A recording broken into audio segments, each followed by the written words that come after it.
મારું નામ તમારા યશ વસ્તાભાઈ છે. મારી શાળાનું નામ શ્રી દેવળિયા પ્રાથમિક શાળા છે.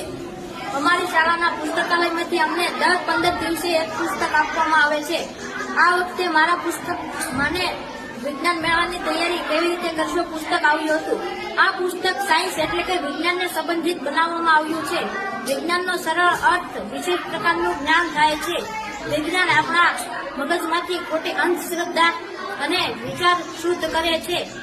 વિજ્ઞાન વિષય એવો છે કે જેને આપણે જેટલો પણ જાણીએ જેટલું શીખીએ એટલું ઓછું છે. Albert Einstein, Nikola Tesla, Newton, APJ Abdul Kalam ભૂતકાળમાં થઈ ગયેલ મહાન વૈજ્ઞાનિકો છે જેને આજે 21મી સદીમાં પણ આખી દુનિયા જાણે છે. મને આ પુસ્તકમાં એક જ વાક્ય ગમ્યું છે, વિજ્ઞાન વિના જીવન મન, વિજ્ઞાન છે પ્રગતિનું ધન. આ વાક્ય મને આખા મારા જીવનભર યાદ રહેશે. અને તમે પણ હવે પુસ્તક વાંચવાનું શરૂઆત કરી દો અને વિજ્ઞાન વિષયમાં રસ ધરાવો એવી મારી નમ્રતાપૂર્વક આજી છે.